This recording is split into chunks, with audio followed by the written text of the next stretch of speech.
Boy 4 po yung mga pagbabagong nangyayari sa akin. Bali, sinusuyo nga kita dati ng 3 hours, yung mga ganon. Ay, 3 hours, ha? Uy, salamat naman. Bilang niya din, ano? Alam mo, kayong dalawa nagbibilangan kayo. Alam mo, nakakatawa lahat ng sumigaw. Yung mga lalaki lang. Yung mga lalaki sumigaw at parang proud na proud sila. Oy! yes. Bata namin yan, nanunuyo yan yung 3 hours. Parang, ito makaaway nyo, ito mga nandito. Yung mga babae, may dalawa po tayong grupo rito. Buti na lang may pumagitna. Kung di baka mag-abot yung dalawang grupo na yan. Grupo ng mga babae at saka grupo ng mga lalaki. Gusto ko tanong si Vince, bakit 3 hours mo lang siyang sinusuyo? Mahirap po sa'yo. Kasi pag lumampas 3 hours, may kakatok na. Tapos na po. May gagamit pa eh.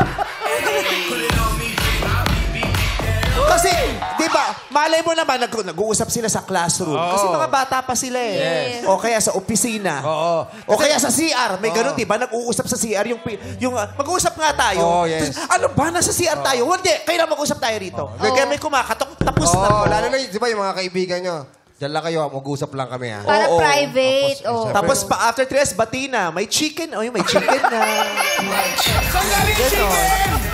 Ha? Saan galing yung chicken? Siyempre, pag nagbati kayo, di ba, maglalambing ka, order ka na ng McDo. O, babawi.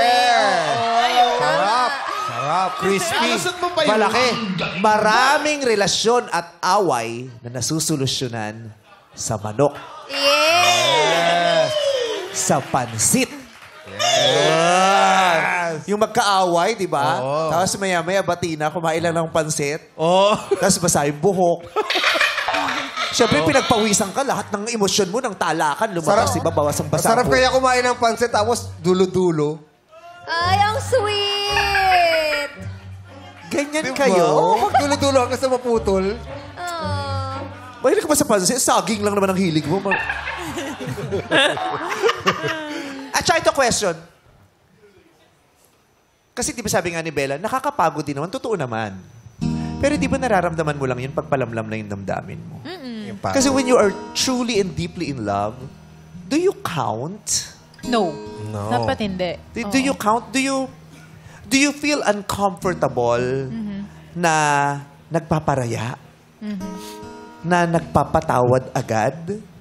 Na umuunawa? Na magbibigay? Di ba pag in love ka, hindi mo yun naiisip? Magbibigay ka. Kusa yung dinidikta ng pagmamahal eh. Yung pagmamahal magsasabi sa'yo na magbigay ka, magparaya ka. Wala kang hinihintay na anything in return. Yeah, di ba? At lalong sumasarap yung pagmamahal mo pag nagagawa mo yun. And you don't count. You don't mind. You start counting and minding the moment wala na yung ganong pakiramdam sa'yo. I may be right, I may be wrong. I am not sure. If I am wrong, I stand corrected. Because I'm a stand-up comedian. Standing in front of you, ladies and gentlemen, is a 19-year-old stunner who hails all the way from the heart of Malabon City. That's why, Madlang people, please stand up. Bilis mo pangyayari. Alam mo yung 10 beses. Mga daliri, kamay at paa, dalawang tenga, ang laking mata. Ay, grabe. Grabe na naman. Buhok na maganda. Bakla na maganda.